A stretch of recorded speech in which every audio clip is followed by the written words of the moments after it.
Hello, and welcome back to Mundo Monday's Monster Month! Today is Native American Day, so we're going to look at some Native American monsters. Here's one you've probably already heard of, the Sasquatch, otherwise known as Bigfoot. Sasquatch is the Halcomelem name for this creature. That's a language spoken in the small area of British Columbia and Washington State. But the indigenous peoples all over Northwest North America had their own names and tales about big, hairy ape people in the woods who were often peaceful, but also sometimes ate humans.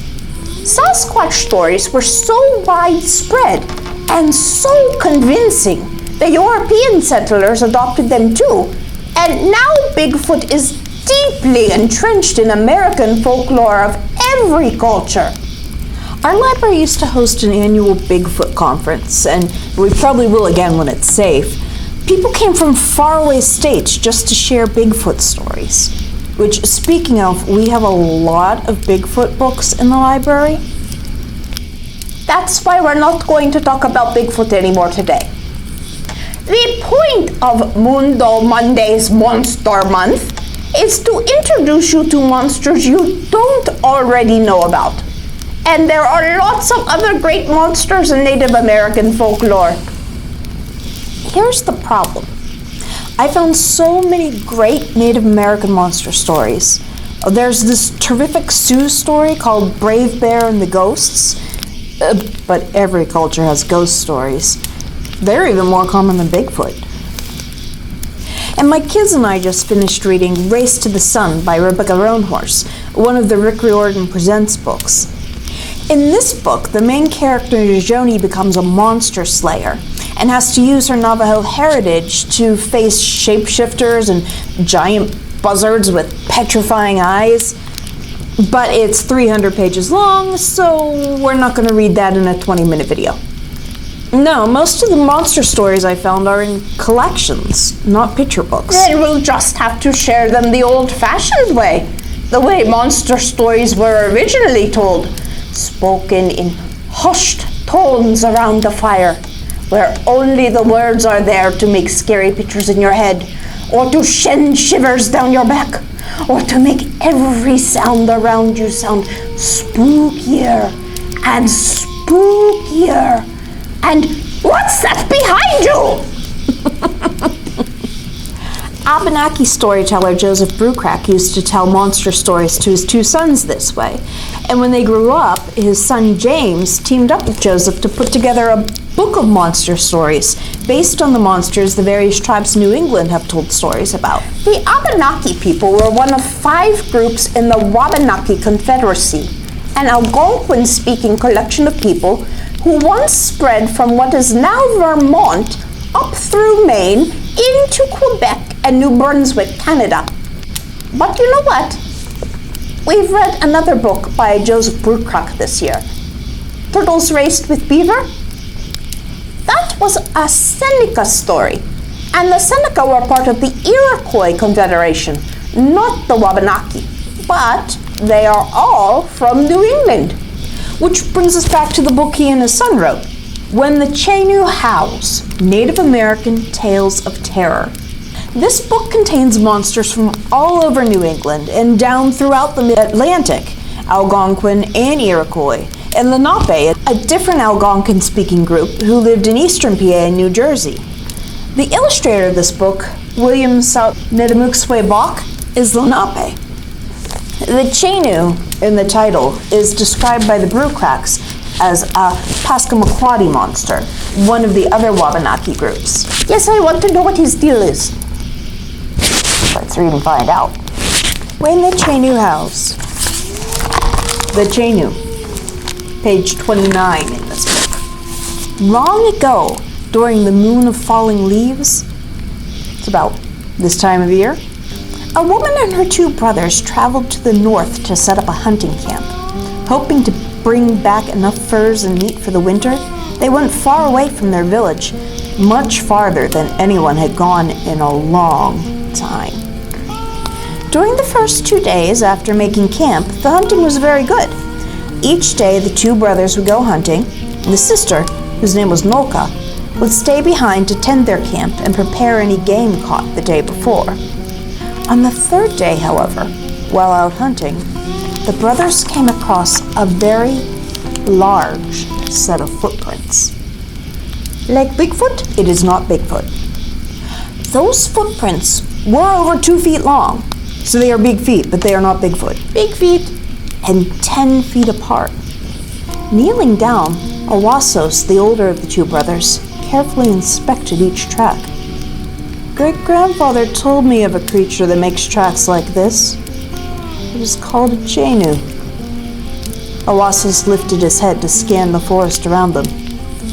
Yes, I remember, answered Klasko, Owaso's younger brother. He said they were giant cannibals with sharp teeth and hearts made of ice. Consuming the spirit of a human being makes them stronger. Looking closer at the tracks, the two men realized the huge footprints were headed in the direction of their camp. We must return and check on our sister, said Owasos. Both men began to run back toward camp. Meanwhile, back at the camp, unaware of any danger, Nolka was busy cleaning an elk hide. Several yards away, in a large fire pit, a pile of rocks was being heated up for her brother's evening sweat lodge. Having finished the hide, Nolka slowly stood up to add more wood to the fire. As she did so, she heard a sudden sound of breaking branches. She turned and looked up. There stood a huge Chenoo. Its large gray body was covered with pine pitch and leaves, and it wore a necklace made of human skulls. Its legs and arms were as thick as tree stumps. Its open mouth revealed a sharp set of teeth, and its eyes were darker than a starless night. The Chenoo raised its arms, preparing to grasp Nolka in its long, bony fingers. Knowing there was nowhere to hide, Nolka thought quickly. Grandfather, she said with a smile, where have you been? Grandfather, the Chenoo growled. It stopped in its tracks and looked confused.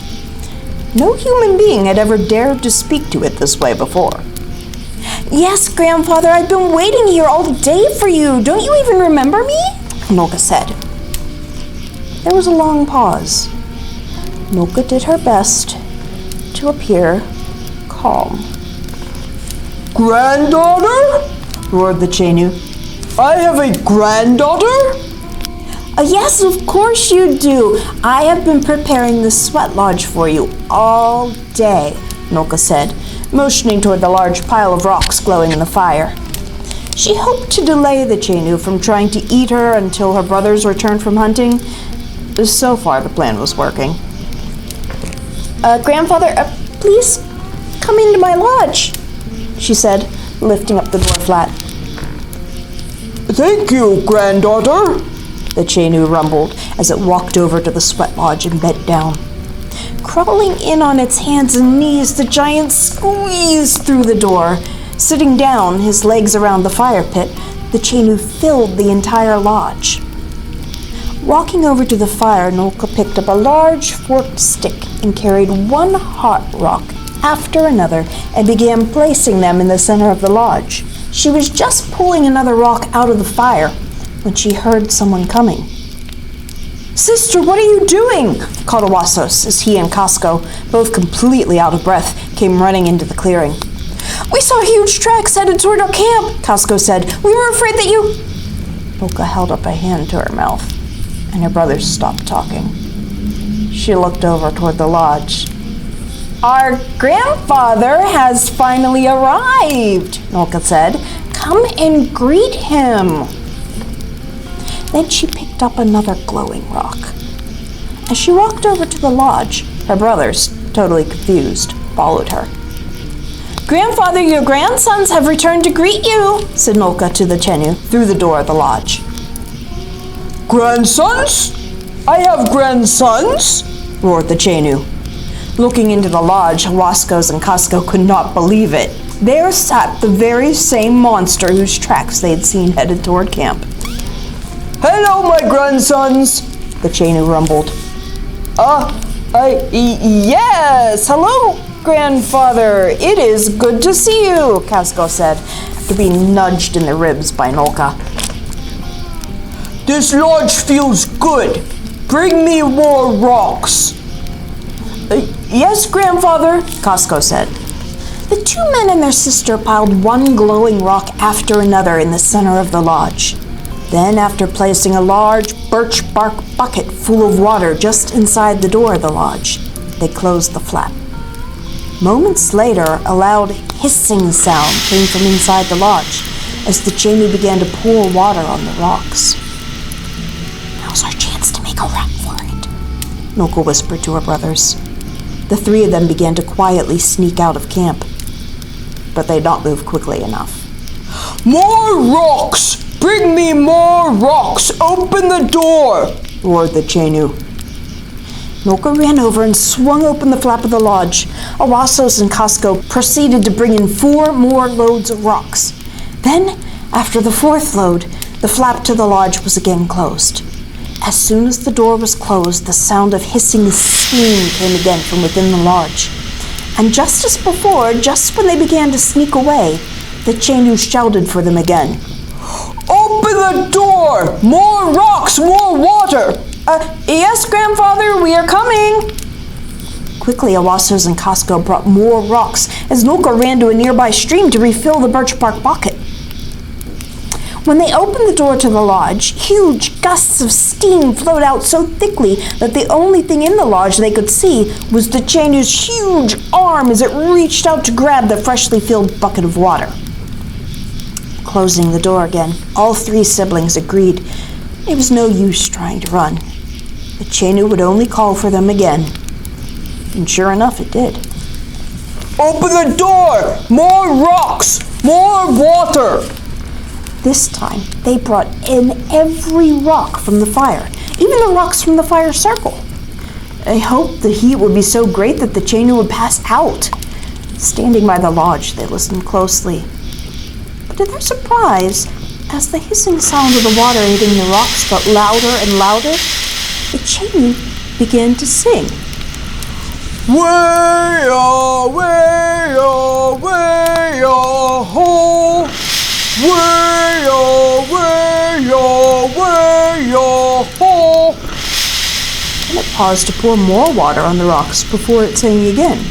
Way-oh, way-oh, way-oh, ho! Way-oh, way-oh, way-oh, ho! This time, as the Chenoo sang, they noticed that its voice did not seem as loud. Again, they heard the sounds of steam rising as the water was poured on the stones. Way-oh, way-oh, way-oh, way-oh, way-oh, way-oh. That voice was much softer now, so soft that it sounded like the voice of an old man. Way-oh, way-oh, way-oh, way-oh, way-oh, way-oh. Then it was silent.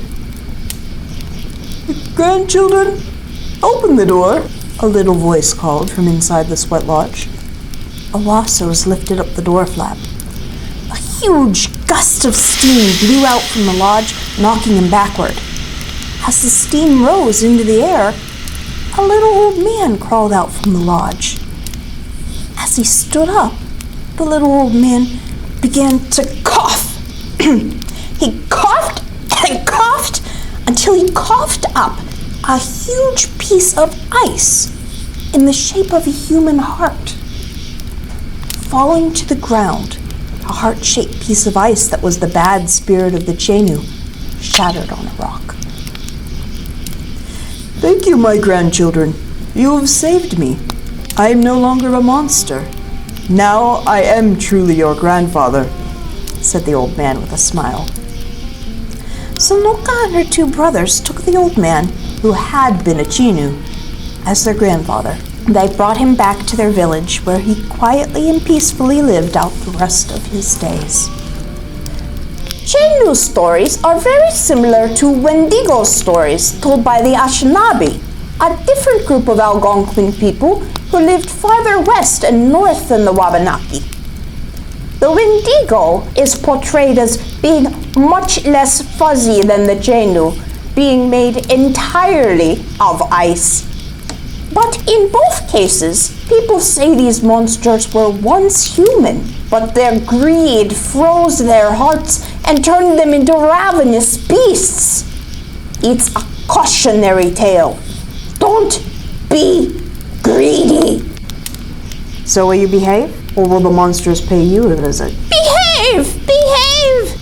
You need to stick around long enough to meet some monsters from the other side of the world next week on Mundo Monday's Monster Month!